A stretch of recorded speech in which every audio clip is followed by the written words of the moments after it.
Hello friends, welcome to N academy. देखो, आज हम बात करेंगे कैट 2020 के स्कोर वर्सेस परसेंटाइल की।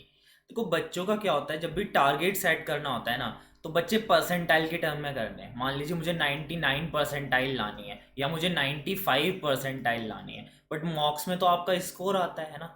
और मॉक्स में जो परसेंटाइल आ रही है, मॉक्स में जो आपकी परसेंटाइल आ रही है, उसे आप एक्चुअल कैट परसेंटाइल से तो कंपेयर नहीं कर सकते, है ना। तो आपको ये पता होना बहुत ज़रूरी है कि मॉक में जो आपका स्कोर आ रहा है वो एक्चुअल में कैट में कितना परसेंटाइल आपका कवर करेगा, है ना। तो आपको जो भी टारगेट करना है ना स्कोर, वो जरूर पता होना चाहिए। और वो पता करने के लिए क्या मदद करेगा, आपको पता होना चाहिए एक्चुअल कैट में कितने स्कोर पे कितना परसेंटाइल आया है। ठीक है ना। तो आज हम इस वीडियो में यही कवर करेंगे। वीडियो शुरू करने से पहले मैं अपने बारे में बता दूं, मेरा नाम है प्रशांत चौधरी। मैं इंजीनियरिंग ग्रेजुएट हूं एएमयू से, और मुझे नियरली 4 साल का टीचिंग एक्सपीरियंस है। मेरा कैट 2020 में 99.93 परसेंटाइल है, जिसमें मेरा क्यूए में 99.96 और डीएलआर में 99.77 है। और आप लोग हमारे यूट्यूब चैनल जिस पे आप ये वीडियो देख रहे हैं वो सब्सक्राइब कर सकते हैं। इसके अलावा मेरा टेलीग्राम ग्रुप है, वो भी आप ज्वाइन कर सकते हैं। और अगर आप प्लस सब्सक्रिप्शन लेने का सोच रहे हो तो देखो, 12 मंथ्स का आपको 15,750 पड़ता है और 24 मंथ्स का 18,900 पड़ता है। ये दोनों बेस्ट प्लान है मेरे अकॉर्डिंग, तो ये दोनों आप लेना कंसिडर कर सकते हो। और इसके अलावा मेरा कोड यूज़ कर सकते हो। अगर आप पीसी क्वांट मेरा कोड यूज़ करते हो तो आपको 10% एक्स्ट्रा ऑफ मिल जाएगा टोटल कॉस्ट पे। देखो, अब हम बात करते हैं कैट 2020 की। देखो, आपको पता होगा जो कैट 2020 था ना मेरा, इसमें 26 वर्बल के क्वेश्चन थे, 24 डीआई के क्वेश्चन थे और 26 क्यूए के क्वेश्चन थे। टोटल क्वेश्चन कितने हो गए? 78। अब हर क्वेश्चन 3 मार्क्स का था, तो मेरा टोटल जो मैक्सिमम स्कोर था वो हो गया मेरा, ओके, दिस इज 76 तो 228। ओके, तो 228 मेरा फाइनल स्कोर था। ठीक है।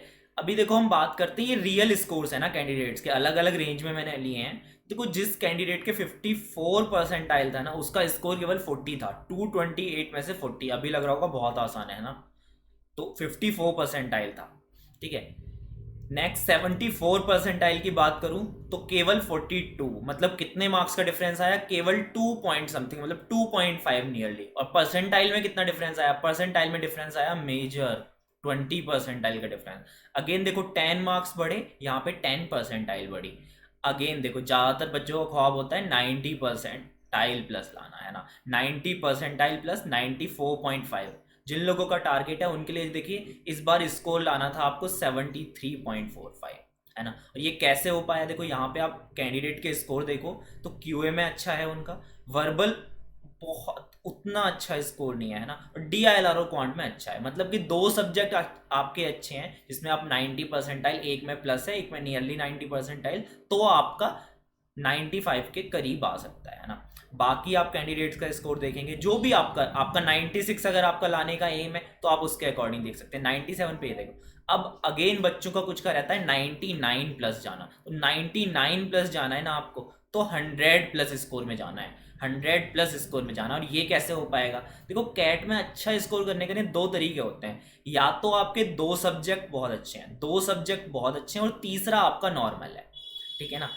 तो यहाँ पे अगर देखें तो यहाँ पे तो तीनों ही सब्जेक्ट अच्छे हैं ना, बट आगे मैं बताऊंगा। आप दो सब्जेक्ट बहुत अच्छे करें, है ना, दो सब्जेक्ट में आप 99 प्लस लाएं और एक सब्जेक्ट में 90 के करीब लाएंगे ना, तो भी आपका टोटल 99 प्लस हो जाएगा, और इवन 99.5 प्लस भी हो सकता है। ठीक है। और या फिर आपके तीनों सब्जेक्ट एवरेज हैं। देखिए, यहाँ पे देखें, तीनों सब्जेक्ट में 99 के करीब है, तो इसका 99.74 आया है ना। कितना अच्छा हो गया अगर तीनों सब्जेक्ट अच्छे हैं। अभी देखो, ये मेरा स्कोर है। ठीक है। ये मेरा स्कोर है 135 पॉइंट। ये देखो, स्केल्ड स्कोर है, ये नॉर्मलाइजेशन होने के बाद जो आपका प्लस माइनस होने होता है उसके बाद, जो भी स्लॉट की वजह से नॉर्मलाइजेशन होता है उसके बाद। और ये अदर कैंडिडेट का मैंने स्कोर लिया है 99.98, मतलब मेरे से अच्छा खासा जाता है ना। अभी देखो, स्कोर में कितना डिफरेंस है, 13 मार्क्स का, है ना, अच्छा खासा डिफरेंस होता है। अभी बात करते हैं, देखो क्यूए में बात करें तो इवन ये जाता है ना, डीआईएलआर में नियरली इक्वल है, लेकिन वर्बल ने डिफरेंस कहाँ क्रिएट हुआ? डिफरेंस देखो यहाँ क्रिएट हुआ, है ना। अगर आपके तीनों सब्जेक्ट अच्छे हैं ना, तो आपका बहुत अच्छा स्कोर आएगा, नो डाउट। बट अगर आपके दो सब्जेक्ट अच्छे हैं और एक सब्जेक्ट नॉट सो गुड है ना, 90s प्लस में है बस, है ना, 93 नियरली परसेंटाइल है, तो आपको थोड़ा सा आपको देखिए ड्रॉबैक होगा यहाँ पे। जो भी ये 13 मार्क्स लूज हुए ना, वो केवल वर्बल की वजह से हुए हैं, ठीक है। वर्बल में देखो यहाँ पे 15 मार्क्स का डिफरेंस है, ठीक है, तो वर्बल की वजह से लूज हुए हैं। कैलकुलेशन समझ में आ रही होगी। तो देखो 99 प्लस लाने के दो तरीके हैं, या तो आपके दो सब्जेक्ट अच्छे हों, एक बेकार हो, या फिर तीनों आपके एवरेज हों, ठीक है ना। अब देखो VARC में स्कोर वर्सेस परसेंटाइल की बात कर लेता हूँ। देखो 12 मार्क्स पे 50 था। 12 मार्क्स का मतलब क्या हुआ, नेट 4 करेक्ट, ओके। 60 परसेंटाइल लाने के लिए 15 मतलब कि नेट 5 करेक्ट, यहाँ पे नेट 6 7 9। देखो 9 क्वेश्चन अगर करेक्ट है ना आपके 26 में से 9, तो आपका 90 परसेंटाइल आ जाएगा वर्बल में। लग रहा होगा बहुत आसान है, लेकिन पेपर देंगे आप, एज ए मॉक दीजिएगा और फिर देखिएगा आपका कितना आ रहा है, ठीक है ना। यहाँ पे 11 क्वेश्चंस अगर करेक्ट है तो आपका 95 आ जाएगा। अगर आपके 14 क्वेश्चंस करेक्ट है तो 99। 14 क्वेश्चंस करेक्ट, नेट करेक्ट की बात कर रहा हूँ, और 99 प्लस आपका परसेंटाइल। अगेन यहाँ पे बात करूँ तो 15 to 16 पे 99.5। अगेन देखो 99.99, मतलब टॉपर बनना है आपको। टॉपर बनना है ना, ऑल इंडिया टॉपर, तो 26 में से नियरली 21 क्वेश्चन आपको करने होंगे। इस बार हार्ड था इसलिए 21 करने थे। अगर बहुत सिंपल होता जैसे कि QA था, तो आपको इवन ये 23 या 24 तक भी जा सकता था, ठीक है। DILR की मैं बात करूँ तो देखो 80 परसेंटाइल लाना है ना, तो 5 या 6 क्वेश्चन करेक्ट कर दो बस। 24 में से 5 या 6, 7 क्वेश्चन करेक्ट कर दो, 90 परसेंटाइल आ जाएगा, है ना। 8 क्वेश्चन करेक्ट कर लो, 95 आना है। लेकिन 99 लाना है तो आपके पास 12 करने होंगे, है ना। और 99.9 में टॉपर बनना है तो अगेन देखो 20 क्वेश्चन, 20 आउट ऑफ 24, ठीक है। अगेन देखो DILR भी टफ था, है ना, वरना तो DILR में भी 22 23 पे आपका टॉपर होता, ठीक है। तो अगेन देखो QA की बात कर लेता हूँ। QA कुछ स्लॉट में उतना अच्छा नहीं था, है ना। तो आपको अगर 80 परसेंटाइल लाना है तो अगेन 5 क्वेश्चन करेक्ट चाहिए। 90 परसेंटाइल पे 8 क्वेश्चन करेक्ट चाहिए। 95 पे आपके 10 क्वेश्चन करेक्ट होने चाहिए, है ना। 99 लाना है तो आपके जो है 14 to 15 क्वेश्चन करेक्ट होने चाहिए। अगर आपके 26 में से 14 to 15 करेक्ट हैं तो आप 99 प्लस रेंज में चले जाएंगे। और अगर 22 क्वेश्चन सही हैं, 22 क्वेश्चन मतलब 26 में से 22 सही हैं, तो आप 99.99 रेंज में चले जाएंगे। और ये मैं नेट करेक्ट की बात कर रहा हूँ ना, टोटल आपके सही होने चाहिए। अब हम ओवरऑल बात कर लेते हैं ना, ओवरऑल बात कर लेते हैं। तो ओवरऑल देखो जो भी आपका टारगेट है, मान लो 80 परसेंटाइल आपका टारगेट है, तो आपको 48 मार्क्स आने चाहिए। मतलब नेट करेक्ट जो आपके होने चाहिए ना 16 होने चाहिए, ओके। ये नेट करेक्ट होने चाहिए, नेगेटिव वगैरह कैंसिल करके। अगर आपका 90 परसेंटाइल है तो 90 परसेंटाइल के लिए आपके 21 क्वेश्चन करेक्ट होने चाहिए आउट ऑफ 78, ठीक है। तो देखो उतना मुश्किल नहीं है ना 90 परसेंटाइल आना, देखने में काफ़ी लगता है 90 परसेंटाइल, पर उतना भी मुश्किल नहीं है, ओके। 95 की बात करूं तो आपके 25 क्वेश्चन सही होने चाहिए।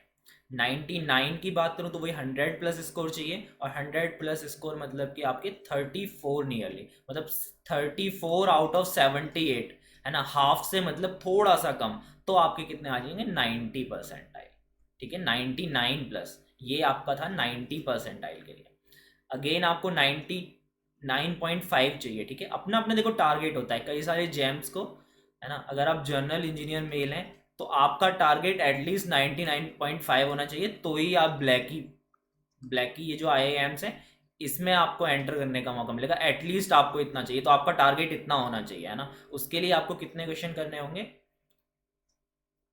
38 और 39, इतने क्वेश्चन चाहिए ना 78 में से, मतलब एग्जैक्टली हाफ। एग्जैक्टली अगर आप हाफ कर पाएंगे तो आपका 99.5 था। और अगर टॉपर बनना है तो 150, और कहो तो 160, मतलब कि 78 में से आपको 50 to 53 क्वेश्चंस करने होंगे, ठीक है। समझ में आ रहा होगा। अब इससे आपका हेल्प क्या होगा, इससे आप अपना टारगेट सेट कर लेंगे, आपको मॉक्स में कितना स्कोर करना है। एंड देन देखो ये तो है कि उससे भी अच्छा करने की कोशिश करनी है, बट एटलीस्ट टारगेट होना चाहिए माइंड में, ठीक है ना। तो टारगेट सेट करना है और उस टारगेट के लिए फिर कोशिश करनी है, अपना पूरा जी जान लगा देना है कि आपको उतने मार्क्स लाने ही हैं। जिन लोगों ने अनअकैडमी ऐप नहीं डाउनलोड किया उनको मैं बता देता हूँ, देखो अनअकैडमी ऐप आप डाउनलोड कर सकते हो, उस पर मेरी भी स्पेशल क्लासेस होती हैं जो कि एब्सोल्युटली फ्री होती हैं। अदर एजुकेटर्स जो टॉप एजुकेटर्स हैं हमारे प्लेटफॉर्म पे उनकी भी स्पेशल क्लासेस होती हैं। इसके अलावा मैराथन सेशंस भी होते हैं, और मेरा कोई नया कोर्स या बैच लॉन्च होगा तो वो भी आपको ऐप पे ही मालूम चलेगा। अगर प्लस सब्सक्रिप्शन नहीं लिया हुआ आपने तो वो भी ले सकते हैं। अगर आप कैट 2021 की तैयारी कर रहे हैं और आप चाहते हैं कि आपकी बेहतर तैयारी हो, बैचेस के साथ हो, आपको टीचर आपसे पर्सनलाइज्ड पढ़ाएं, आपको फीडबैक मिले, टेस्ट दें आप और टेस्ट में अच्छा स्कोर लाएं, है ना, तो आप अनअकैडमी ज्वाइन कर सकते हैं। क्योंकि देखो यहाँ पे सबसे बड़ा फ़ायदा ये है कि आपको चॉइस रहती है, आप एक से ज़्यादा बैच ज्वाइन कर सकते हो, किसी भी टाइम ज्वाइन कर सकते हो, और जो टीचर आप चाहें उसे ज्वाइन कर सकते हो। आप देखो, डाउनलोड करना है अगर ऐप तो अनअकैडमी सर्च करना है, देन अनअकैडमी लर्निंग ऐप के नाम से आएगा, ये इंस्टॉल कर लेना है। यहाँ पे प्लस में जाना है, कैट चूज करना है और गेट सब्सक्रिप्शन पे जाना है। यहाँ पे देखेंगे ये प्लान है, आप 12 मंथ्स या 24 मंथ्स का कंसिडर कर सकते हैं। GDPI वगैरह की प्रिपरेशन करनी है तो 24 मंथ्स का ही करें। और अगर आप मेरा कोड यूज़ करते हो PC क्वांट, ये कोड याद रखिएगा, ये कोड यूज़ करते हो तो 10% एक्स्ट्रा ऑफ मिल जाता है। और वीडियो को लाइक एंड शेयर कर सकते हैं, मेरा टेलीग्राम ग्रुप ज्वाइन कर सकते हैं। Thank you.